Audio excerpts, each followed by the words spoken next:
Gotta wait for the camera to turn on. Once that turns on, we can kick off.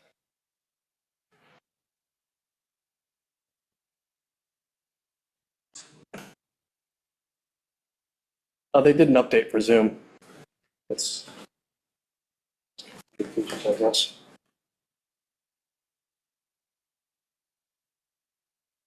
I'm gonna mute this while we're waiting for cable to start.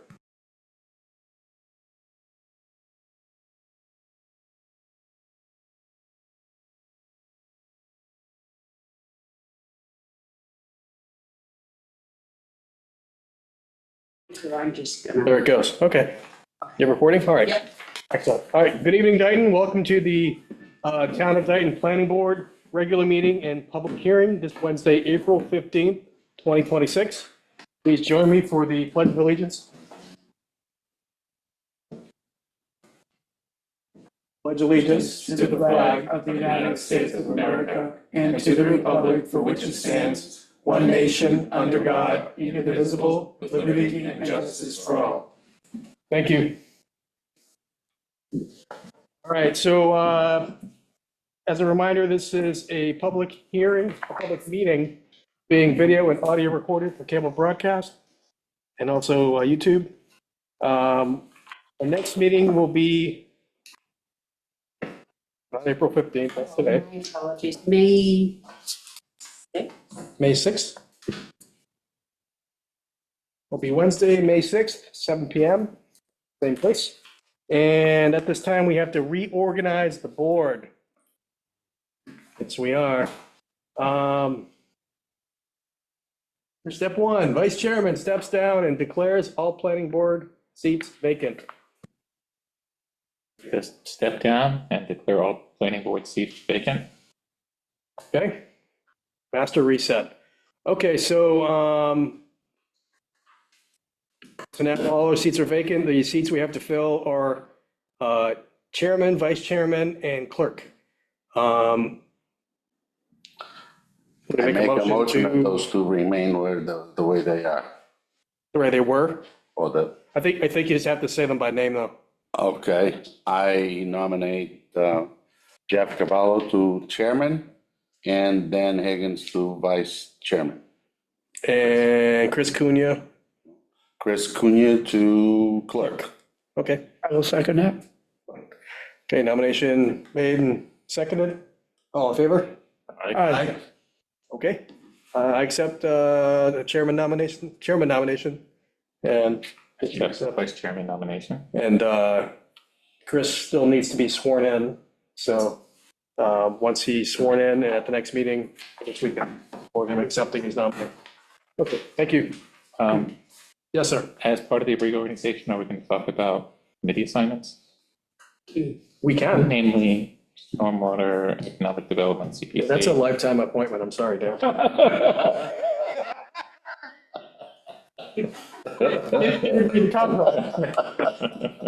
He found a replacement. Sorry, go ahead, proceed. No, just for the sense, Okay, that's not I'm proceed. willing to stay on the CPC. Okay. I'm doing that in stormwater. Got it. So I'd like to keep CPC and give up stormwater if I can. If somebody else is interested in doing it. Do we have another candidate for stormwater? I've expressed an interest to Dan. He approached me on it. Okay. You okay? Is that something you wish to do? Yes. Okay.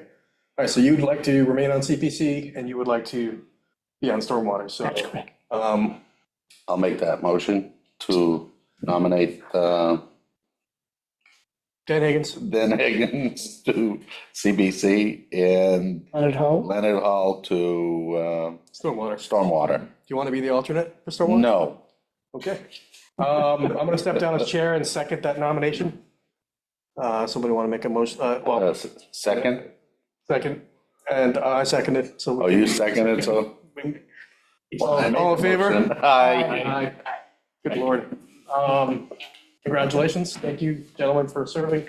And since we're talking about nominations, we did have, and wasn't gonna be part of the correspondence, but I think it's worthwhile bringing up here since we are talking about appointments and nominations, or appointments to other groups. We got an email from Serped about the Joint Transportation Planning Group.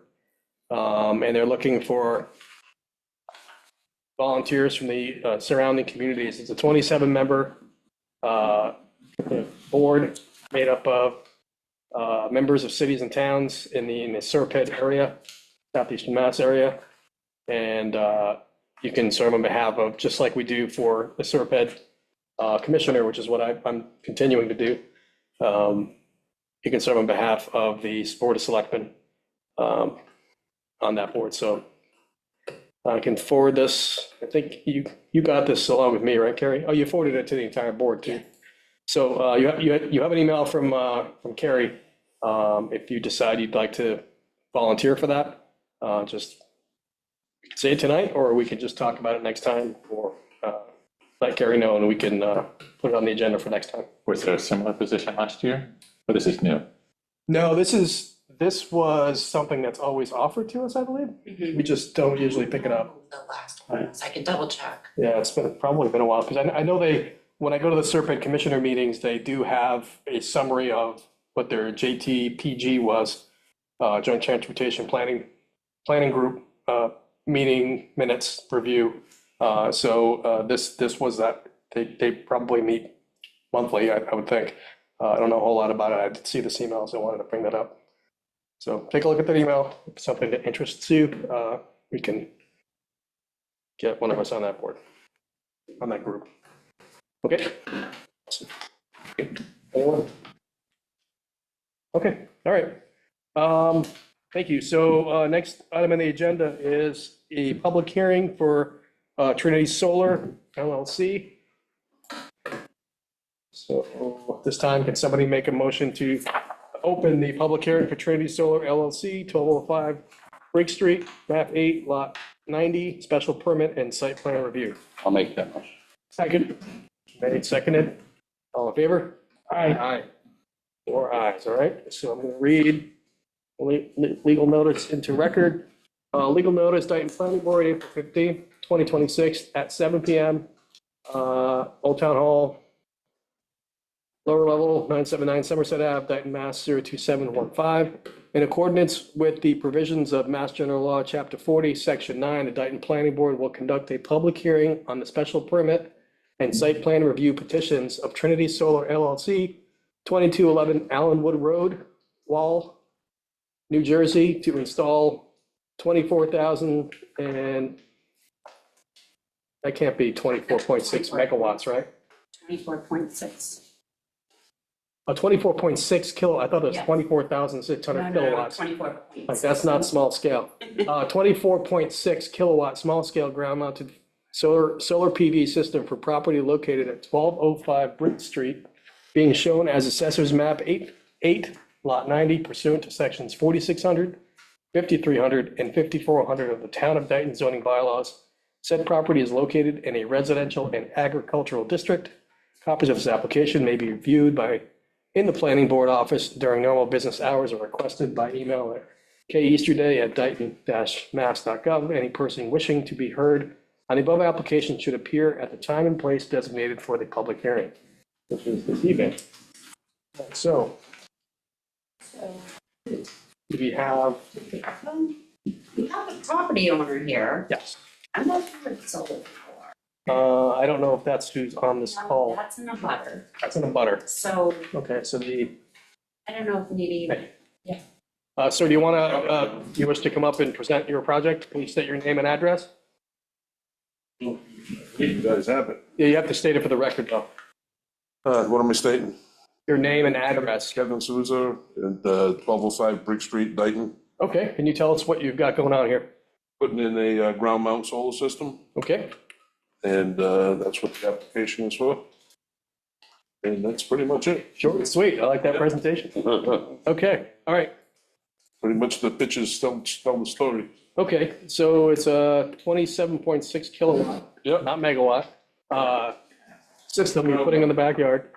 And the one restriction was, reviewed this application, everything looks in order to me. The rest of the board will have to address some questions as well.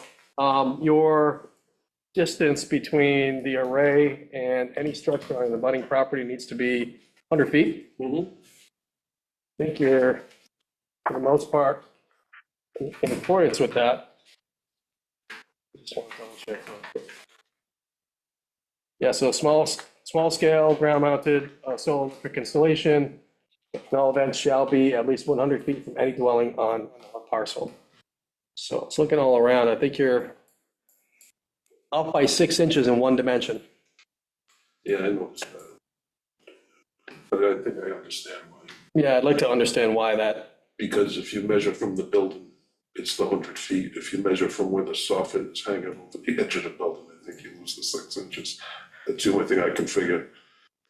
Because I know when we put the stakes in, the guys put the stakes in, I actually held the tape measure to the building and we measured out, 100 feet, plus a little bit extra, I thought. Right. But then when the guys came with 99.6. with the It's less Laser? than 6 inches. GPS and everything else. Yeah. That's what they came. Now, they have to do an as-built on this, right? Yeah. Okay, so that can be picked up at the as-built. Yeah, I mean, Excuse me, No, Hold on 1 second, one moment. We're letting the applicant present, and when they're done, we can open up to the public. Please hold your comments till then. Sorry, sir, continue. so, I mean, I had no issue with the thing being feet. I mean, I actually thought it was, a little bit more than Yeah. 100 feet and 6 inches, not. Yeah, I thought it was plus 6 inches, not minus 6 inches. in the property, I was looking at the building, well, how did that happen? And I said, oh, maybe because of that overhang. yeah. Well, in the property directly behind you, you're over 100 feet. It's 100.7. Yeah, that's what I, It's just to, where's the compass rose? I'm assuming that's to the west, right? yeah, and it's the same property, actually, that's her. Okay, all right, okay. Gotcha. That's the only one that's not outside that buffer. I mean, I don't think it's a big ask to get you to just bump that over, just so. Yeah, that was my only nit. It's just that one thing. If Trinity would have showed me the plan before they sent it in. Yeah, they probably should have done a better job of reading the bylaws. They would have caught that mistake right away if they did that. A lot of times what winds up happening is, and they grab the table of dimensional regulations and put that on here. And actually it's right there. They put it right on there. 100 feet from any dwelling on any other parcel. So they did actually transcribe the bylaw on here on 4655B. But unfortunately, they didn't account for that in their drawing. The guy who did the survey with the GPS, he actually went to the stakes. So Okay. that solar company. Got it. Okay. But they're different people. The solar company put in the stakes with one engineer, Mhm. but then apparently they needed a second engineer to run. Okay. All right. That's my only real nit on the entire package.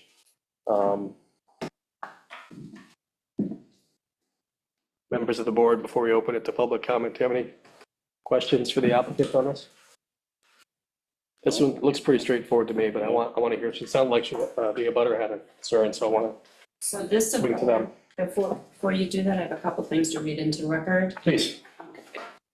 So the first item is from Lisa Caledonia of the Conservation Commission. She did some research on the property. It appears the soils mapping is non-hydric in the area of work.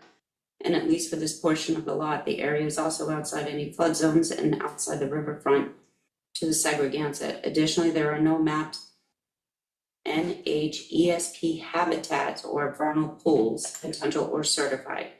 It appears as proposed, the work is outside any jurisdictional wetland resource or priority habitats. That being said, no filing with the Conservation Commission is necessary. Okay, that's good news.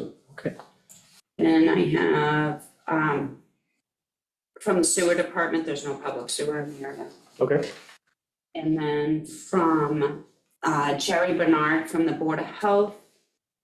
He's reviewed the submitted proposal by Trinity Solar dated 2/5/26 for the installation of a ground-mounted solar electric installation at 1205 Brick Street in the town of Dayton. As submitted, there is nothing in this package that requires Board of Health input or review.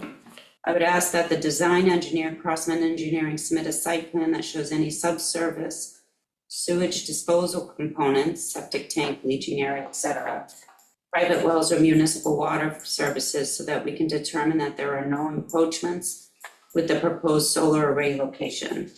Please let me know if you require any. Wouldn't that be their department? Figure that out? They, Because they would have the drawings for anything that would have been permitted on this property. So they're putting that on the applicant. That should be their department doing that. it should be. Yes. Yeah, The engineers should have picked that up to start out with. And And put it on the plan, incorporate- yeah, oh, absolutely. So they're just saying incorporate the elements in the drawing. okay. That's a good point. Yeah, and the drawing shows nothing underground. And if there really is nothing underground, then if they're gonna go and tweak the 99.6 to 100.000, if they Do want, you know where the septic system is? yeah, You built it. Yeah, there's nothing with the system's going, and I do have them. Electric service to the house, but it's nowhere near that. I'm surprised that the engineers didn't pick that up, the system, the septic system on, Septic system is way on the other side of the house, not even close. yeah, I think it should be stated, it should be placed up here so that we, Plan. Should be in the, I mean, when I originally built the house, it should have been the plans, it should be this. But it should be reflected on this plan, that's good. it should be here. yeah, that's what that comment was. It was about getting that detail and putting the detail on the drawing. So it's not on the drawing anymore. Any of the drawings. And I have an email from Fire Chief Chris McGee stating that he has no issues or concerns with the project as shown. And then this individual is actually online right now. Okay. But she had submitted a letter, this is from Robin Cornell of 1193 Brick Street, Dayton. April 14th, she submitted a letter to the planning board, a direct abutter to the subject property, and only became aware of this application through informal communication with neighbors. I did not receive any certified notice as required under Mass law and local zoning procedures. As a result, I have not had a fair opportunity to review the application materials or prepare a meaningful response. Respectfully request that this matter be continued and that proper notice be provided to all abutters before any further action is taken. Sincerely, Robin Cornell. That's understandable. Okay. So I did go through, and unfortunately, the one that was being addressed to her was a typical error on my part. And I went through all of them, and the rest of them were okay, Okay. with the exception of hers. Yeah. So that, We're definitely, we're required to I never notify all saw of you us. making mistakes, so why would you do that? it's the one time, you know? Hey, okay, all right, so, so the rest of the members of the board, do you have any questions for the applicant before we open up to the public? Okay. Ma'am, I think you're going to repeat what Mrs. Easterday did, but did you have any questions before we move forward with this? Move any No, further? that was exactly it. I just, again, learned about it yesterday, so Okay. did not receive, any certified notice or requirement, from the notice. So asking for time to review the Got it. Okay. yeah. I guess, do you have access to the drawings and anything you need to form an I do opinion? now. Yes, I got that from Carrie yesterday. Yes, Okay, so excellent, okay. Thank you. Any questions of the board or the applicant while we're all here? Or you need more time to review? at this time, no. At this time, no questions. Okay, all right. I think that was the only So public, there's been no change from, I went over, okay, work the property, you see the stakes. okay. Okay. All right, excellent. Okay, so we have a couple concerns with the drawing. One is, normally these are pretty cut and dry, ground mounted solars. We don't go to an engineer for town review for ground mounted solar, small scale. Typically, we do that within the board here, but because we have a couple concerns, well, I guess 3 concerns total. One is the buffer, which is just the net. The second one is a little bit bigger, which is what was the word specifically from the, what were the items that they requested that they add to the drawing? Oh, For, very. yeah, if you want to just read that out. Septic system. It was septic, but there was some other stuff too. That's that, submit a site Like plan that. that shows any subsurface sewage disposal components. Okay, yeah, so pretty much if they can drop the septic on there, just showing where that is on this drawing, just so it's all complete in one place. And They know.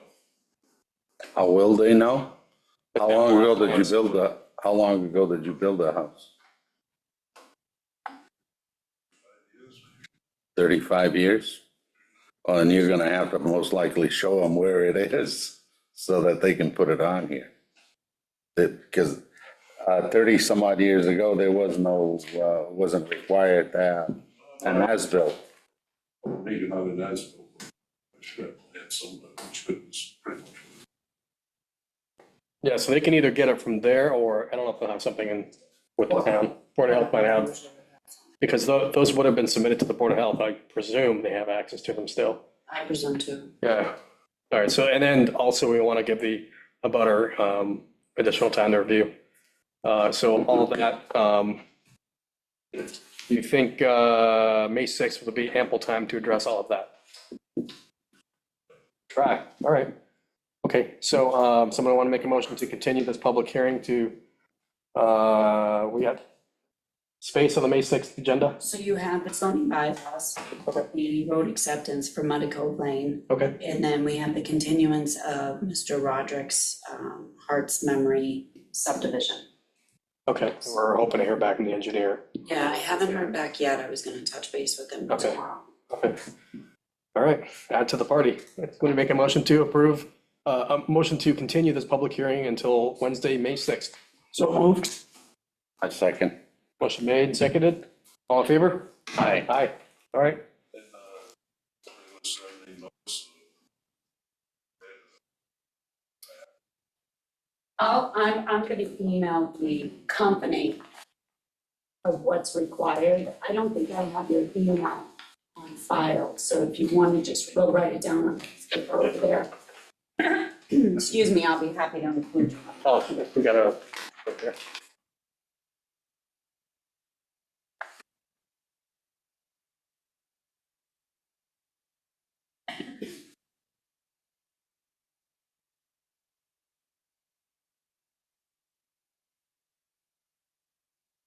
What happened to the green trees? They withdrew, They withdrew. they withdrew, Okay. Oh, that was the, that was the coffee shop. correct. It was coffee shop, okay.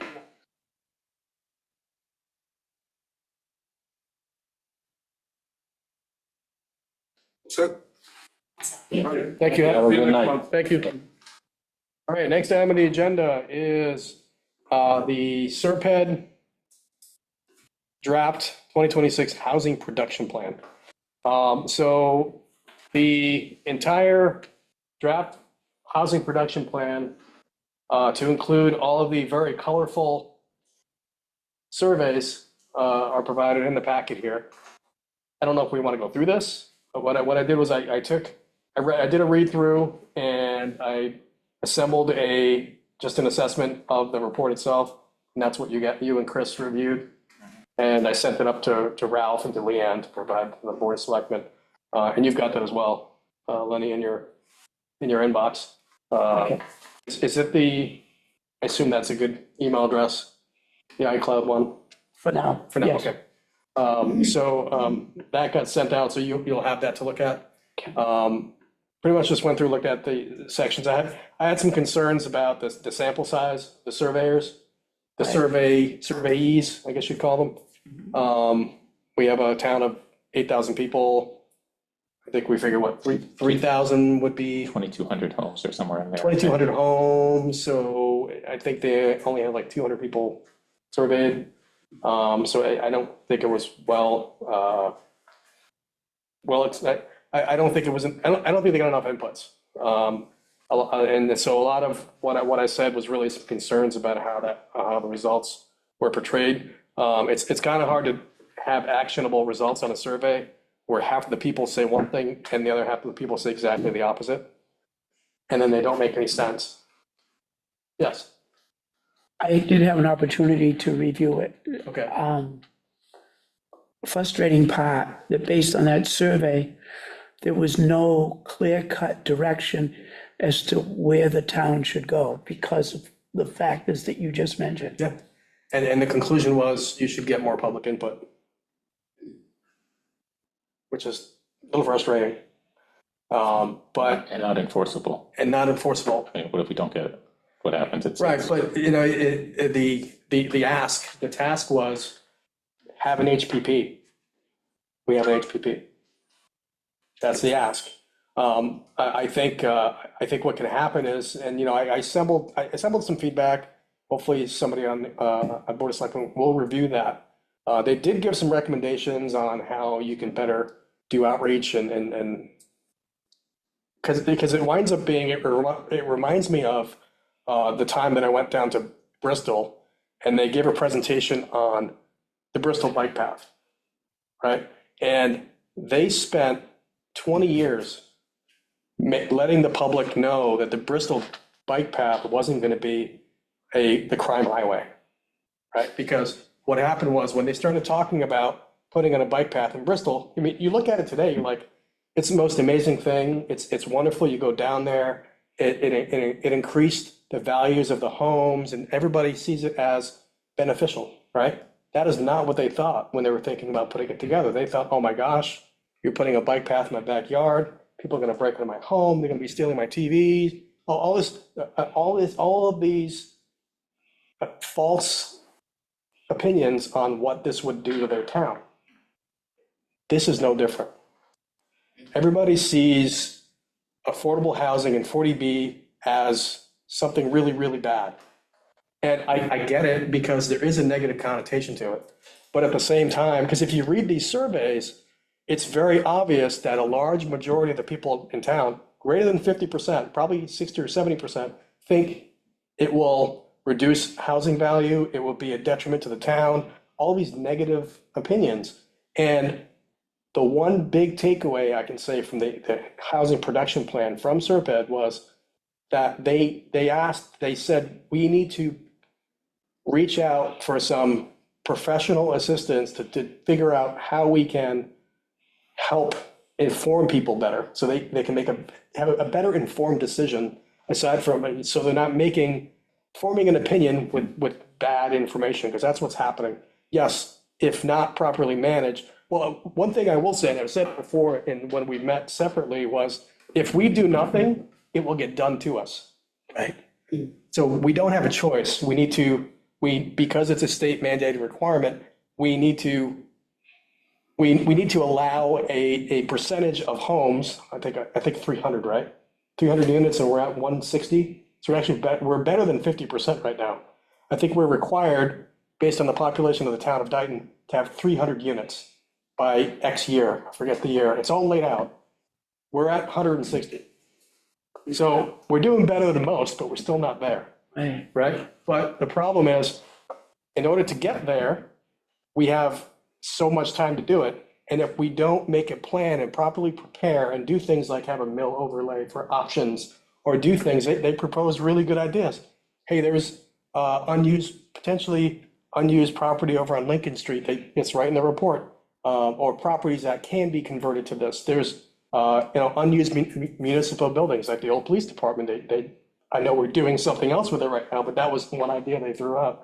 Like, so if we're preemptive and we're ahead of it and we're making plans that make sense, not just for the state regulations, but also for the residents, I think we will be in a better footing. If we just let it happen to us, we're not going to like how it turns out. We will have no control of whatsoever Yeah. if it's done to us. Yes. We're like, hey, look at those woods, clear those woods, put it there.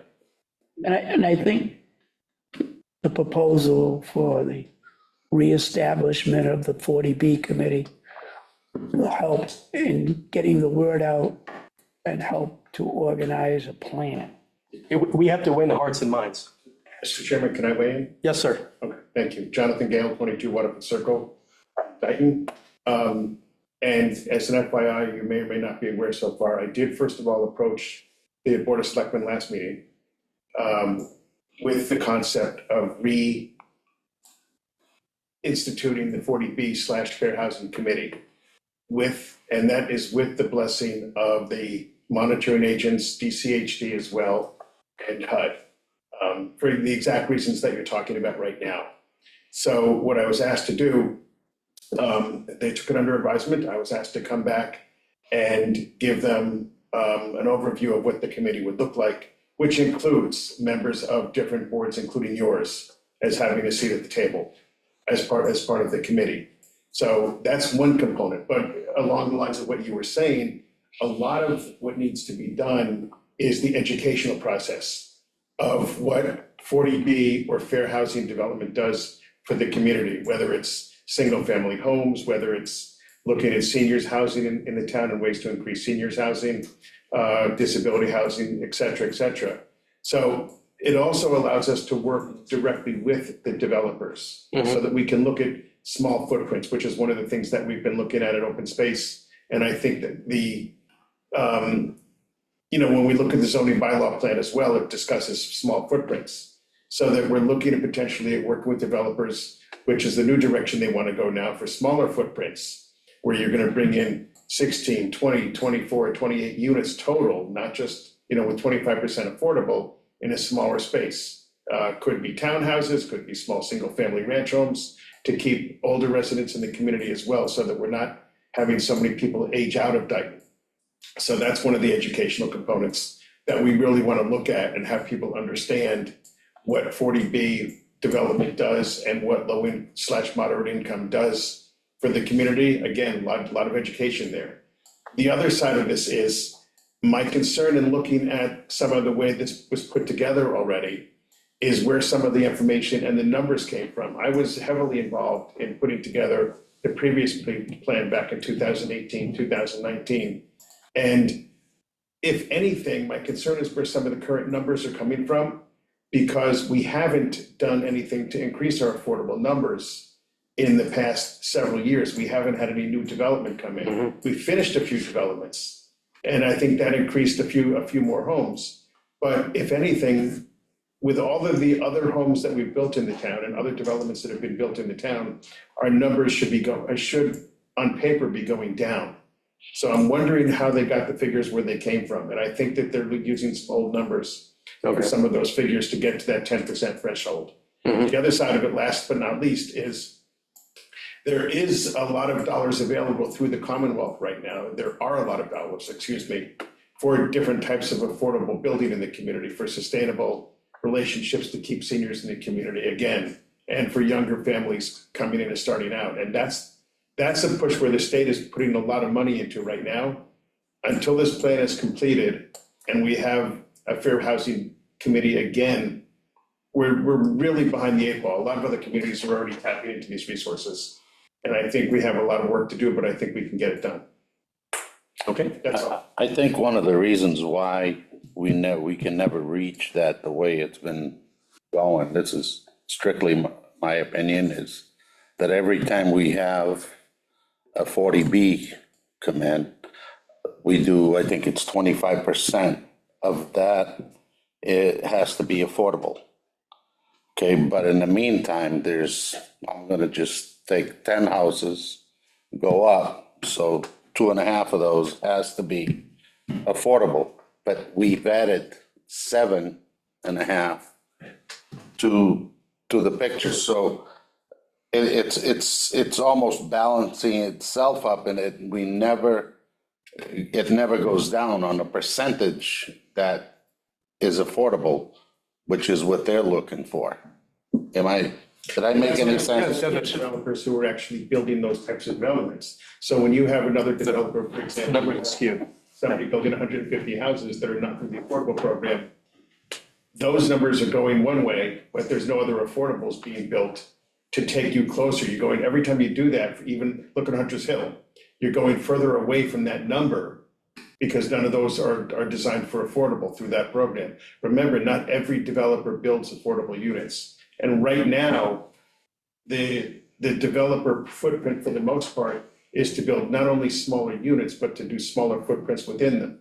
So, you know, you have Stony Ridge Estates, for example, 60 homes. You're right, 15 of those are through the affordable program, but that's a, you know, an overall parcel of, you know, 50 some odd acres. You may have a developer coming in now to look at what can I do in 8 acres? And how can I do it differently in a townhouse environment, for example, or a row house environment? Now, some people may not want that in the community, but that may be the way that we need to go, given the amount of space that we have in the community. That's the only way, then all of them can become That's the affordable. trend now, and that's part of what we want to work with developers on. There are developers who are willing to do that. There are also developers who have small parcels of land in town that they've been sitting on for many, many years. That they're waiting to come in and do something when the climate is right. So, Now, would 50 and older be part of the affordable? can be, Can be, It yeah. can can be. be. Yep, it can be, it can qualify. Then I'm going back to my original proposal that I made a fool out of myself because nobody voted for it or nobody actually showed any interest in it when I proposed that. Are you gonna say Tremont? When they looked, Are you about to mention Tremont Street? Yes. Oh my God. when they've looked at. Destroyed a committee. When they've looked at over 55 communities in Dayton for the affordable programs, what's discouraged the developers from doing that is there's that old line, you can't get there from here. And a lot of over 55 folks who can't drive or don't drive because of ailing health would have no way of getting around because we have lack of transportation infrastructure to provide that. That's what's discouraged developers from doing the over 55 communities in Dayton. Yeah, we have no public transportation. Yes.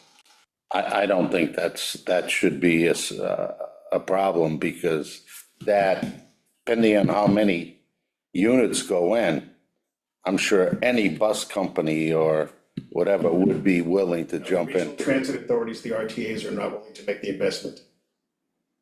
And the other side of it is, for a smaller footprint or larger, it doesn't matter. A developer can't have a profit margin higher than 20% in any kind of 40B or lower moderate income housing development.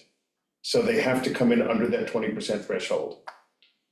Or the entire project is, they're responsible for the entire cost of the entire project. And there's no supplement provided by the government or DCHD. So there's a lot of little aspects to this that make a difference.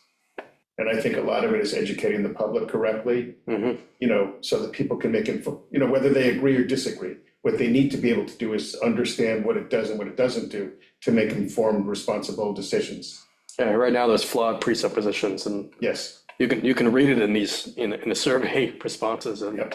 it's The just it's out of survey, control, yeah. if you look, if I can just add lastly, if you look at the way some of the questions were done in the survey, I don't know who designed the survey, but I've been doing surveys for years and years and years around projects like this. And some of the questions were very skewed. So I don't know who did or who didn't, but not all of them, but a few of them were, in my opinion at least, they were somewhat leading.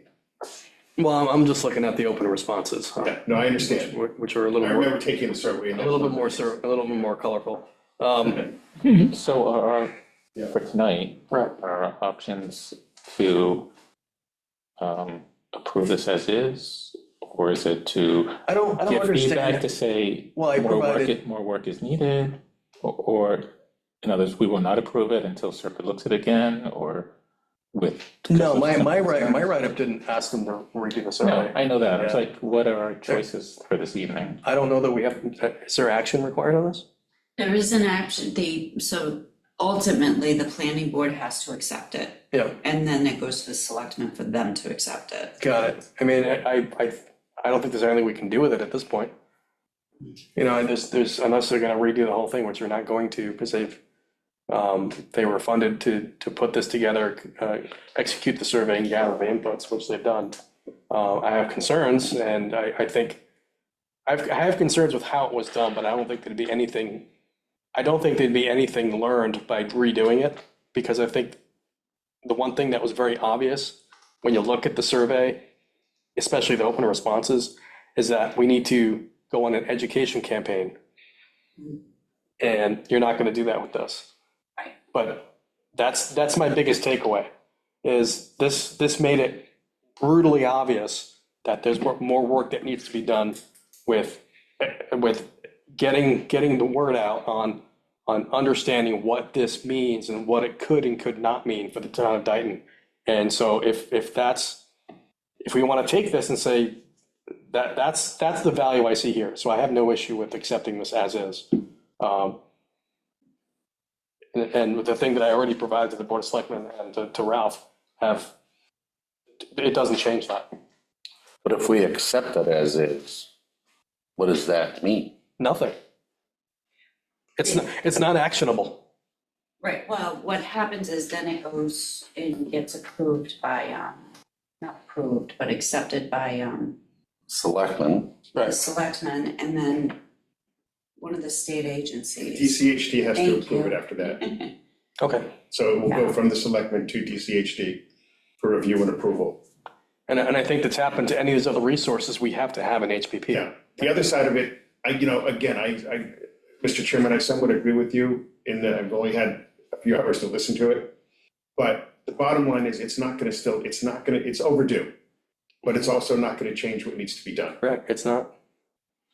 So I say it's not actionable, you can't take it and run down the street and do something. Right. Well, what it's telling us is, it's telling us we need more work with public education on what these projects are, or how they can be customized for the town of Dayton. But in order to tap into the funding to do any of that, It needs to get in, this needs to get in. yes. Otherwise, we never even start. Mr. Chairman, Yes, sir. could we approve it with conditions, as you just spelled out? So that the message gets to the Board of Selectmen? Well, they have my write-up. Yeah, they got the message, Okay. or will get it. We'll get it, yeah. They have my write-up. It should, I guess we can make a motion to accept it with the understanding that the Board of Selectmen will read the assessment I provided them. We provided them. Because I see that as opening a door for their approval of the 40B committee and giving it some importance to carry the ball the next step. Nothing starts until we can get this going, right? This is the catalyst No, for that you keep bringing up the 40B committee. committee. Does this have to go through a 40B at all, So the That's- first time there was a 40B committee, they were charged with putting this together with Serpent at the time. It doesn't have to go through a 40B, AKA Fair Housing Committee per se. What this does is this becomes the blueprint, as the chairman noted, this becomes the blueprint, if you will, that the Fair Housing Committee would be using in the future to be able to put designs together, to work with developers, to work with the different committees, to work with the folks in the town through the educational process, and also to potentially look at grants to do some, even if it's just starting with grants through the educational process or for parcels of land, if some of that was going to be used specifically in-house, for example, if it was potentially determined that it was necessary to increase footprint for the Dayton Housing Authority as part of this process. Because increasing the footprint for the housing authority, we think of 40B as affordable purchasing. It also includes apartment rentals. So for example, if we increase the footprint to the housing authority, that also provides what needs to be done. And there are grants available eventually for parts of those projects as well. So this is the blueprint for what a fair housing / 40B committee would need to do in the future. Somebody's got to carry the ball. And we're all straight out, we're all volunteers. So, and there's a need, there's definitely a need for something to be done. Yes. Can I make a ready for a motion? I'm ready. I'd like to make a motion to accept the housing production plan as submitted. I'll second it. All right. Could we amend that to include the statements of the chairman? I'll make that Rescind. update. Yeah, rescind my motion. I'll make a motion to accept it with statements from the chairman as provided. Second. Motion made and seconded. Any further discussion before we take it to a vote? Hearing none, all in favor? Aye. Go forth, HPP, do good things. All right, outstanding. Okay, so next on the agenda is the monthly Serpent report, meeting is next Wednesday, so I will have one next time. So this swings to what might be your final stormwater committee report. Mr. Higgins? The committee met this afternoon. There was no vote or action taken. It was just reviews on a couple outstanding requests for funding from landowners to conduct surveys. They're still waiting on that to happen, so they can't engage Western and Sampson yet. Okay. That was it. So thank you. Next item is the monthly permitting and compliance team report. This is Easter Day? So usually I write something up, but I really didn't have anything to write up Okay. because we really haven't been meeting that much. We haven't had a lot of activity. Okay. I just sent out an email to the entire PAC team suggesting, because we haven't had a lot to discuss and whatnot, requesting that because at this moment in time, we don't have the building commissioner coming because we have an interim one right now. So I made the suggestion that unless something came up specifically, that we're going to cancel the meetings until the building commissioner, we have a full-time building commissioner, and he could start appearing at the meetings as well. Okay, but you still keep them on the calendar, just cancel them on I'm gonna go through and cancel them right now, just so that people aren't misled. Okay. But I was waiting to hear back from. Because it shows up on the town website, right? Yeah. Okay, it's on yeah. now. And for anybody who's, has a business or whatever that they're looking to bring to the town in the interim, who should be their point person? I suggest them to contact me. Okay. I'm pretty much the one that coordinates all the PACT meetings. I did have one individual who was looking to come speak to me about maybe a proposed plan, and I suggested the PACT meeting. I did indicate that the building commissioner wouldn't be there until maybe May. Mhm. I think they're looking at mid to late May. Okay. He said, okay, well, I'll come by. And I said, okay, well, you need to contact me on the specific one that you're coming so you can make sure that the meeting's taking place. Gotta make sure Or it's we can schedule the meeting, right? We can schedule the meeting when you determine when you're available. Okay, So perfect. I'm making sure that word's getting out as well. All right, yeah, so folks aren't just showing up unannounced. Okay. Correct. Anything else? I do have one more, if you don't mind. Oh, okay. So as you know, the chairman knows, I think the rest of the board knows, recently we had Oh, yeah. an application that was posted on our website for a public hearing that was coming up, and actually it was for the Hearts Memory Okay. project. He had paid all the required fees, application fees, the Weston and Sampson fee, and then, the legal ad, and then the abutter notification. And then lo and behold, he comes into my office last Monday, to tell me that he was going to be making another payment. And I said, you're squared up, I don't understand. And so lo and behold, it turns out he received an email requesting that the payment needs to be made to the town of Dayton, and that it needs to be wired. Ooh. Man, it was a And scam. it was pretty official, looking. They took our letterhead, they took every single one of our names, they took everything Yeah, they had the language from from, the application. yeah. They even And- had our URL with, My email signature. I'm sorry? they Really? they Yeah. even had a very convincing looking URL. It was Yeah, dayton-ma.gov.com. correct. So if you missed the .com, that would be our URL. But Yes. just throw that in, and that's where they wanted the money. So Exactly. very misleading. Very misleading. And then when I spoke to Mr. Roderick, and he said, look, and he showed me on his phone, look, here's my email, here it is. And I said, can I take a look at that? And he said, yeah. And then when I clicked on the actual address of the person who sent it, wasn't me, it was someone else. So thankfully, Mr. Roderick is, he knows the process here in town. He knows that we don't do wires. And he came to me right away. So I immediately put up an alert that comes up on my email. So every email that I get, About that. it has a fraudulent It says fraud alert, fake application fee requests, and it just directs them, listen, we don't do this. This is not what we do. Therefore, if you're getting anything that's requesting a payment, contact me immediately. And I made sure any other applications that were on file, I got in touch with them immediately as well and let them know, and none of them said they received one, but they were thankful that I was proactive on that, so. Have legal authorities been notified, police? So as far as I know, there's not much they can do. So I gotta talk to them. The chief and I have been Okay. in passing. So I'm not sure there's much that they can do because, and I probably should make it aware that this is statewide. This is something that I had heard about on the listserv for the planning departments. And it hit hard out in the western cities and towns, out in the western of the state, and now it's just migrating. Yeah, for larger departments, larger towns or cities, Yeah. it'll get lost in the shuffle. People will be.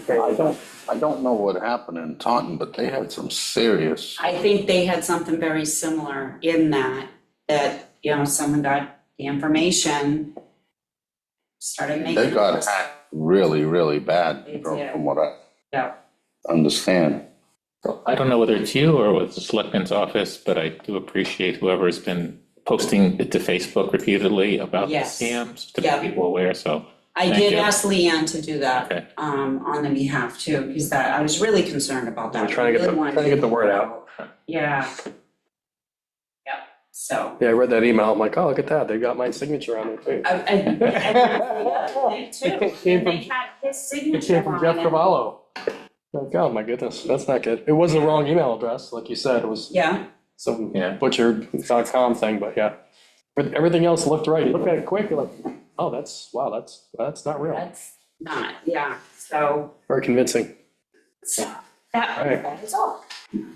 Well, I'm glad that worked out and nobody got taken locally and I guess just get the word out. All right, so next item on the agenda is the approval of the meeting minutes from April 1st, 2026. Mr. Hall, I think, because this is Abstaining. free, yep, you have to abstain. So can somebody make a motion to approve those minutes? I'll make that motion. Second. Motion made, seconded, all in favor? Aye. It's 3 ayes and 1 abstention. Any further correspondence, Mrs. Easterday? None. Is any further public input?